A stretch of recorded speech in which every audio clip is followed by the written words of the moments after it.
Turneja Hvala ti Argentina se je pred tednom dni s hladnejšega juga za dobrih 3000 km preselila na vroč sever.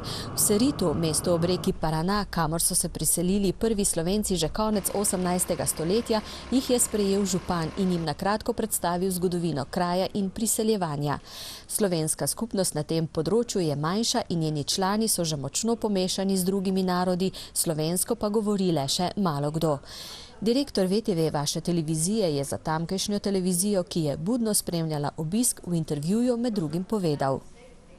Turneja, ki jo delamo tukaj po Južni Ameriki, se zdaj pravzaprav končuje. Zdaj smo še nekaj dni in občutki so fantastični. Mi bomo prenesli domov v Slovenijo veliko dobrih vtisov in seveda, ker delamo tudi film, dokumentarni film o tej turneji, bo to VTV predvajala tudi za vse druge televizijske postaje in mislim, da bo odmev iz te turneje zelo dober.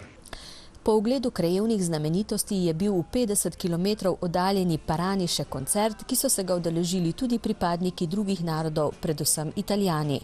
Po koncertu so glasbeniki z udobnim spalnim avtobusom odpotovali še 1300 km proti severu, kjer so si na kratko ogledali znamenite slapove v Iguaziju, skočili na tromejo med Argentino, Paragvajem in Brazilijo ter se v četrtek po 16-urni vožnji vrnili v Buenos Aires.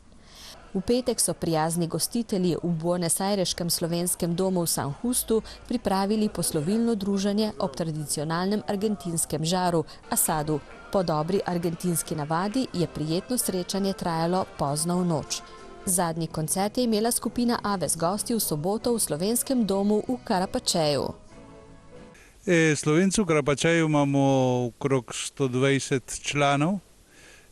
Raznih let, starejših, srednjih in mladih. Je en od najmanjših domov, ki imamo v Velikem Buenos Airesu, slovenska skupnost.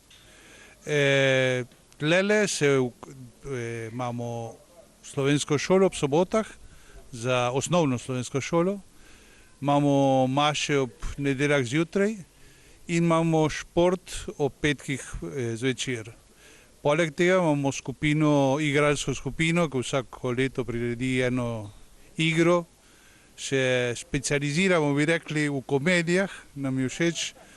In imamo, seveda danes praznuje folklorna skupina Maribor, že šestič, ki prireja to evropski večer. Poleg udeležencev turneje Hvala ti Argentina sta na 6. evropskem večeru v Carapaceju nastopili še dve folklorni skupini in priznana argentinska plesalca.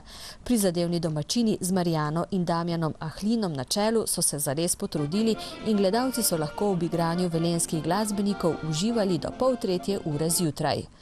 Zadnji dan v Buenos Airesu je bil namenjen poslovilnemu kosilu slovenski skupnosti v San Martinu, včeraj zvečer pa so člani slovenske karavane po skoraj 4 tednih sedli na letalo v smeri Evrope. O turneji bomo še poročali, za zdaj pa le kratka ugotovitev, da je osnovni cilj turneje z domcem v Južni Ameriki pričarati vsaj delček domovine v celoti dosežen.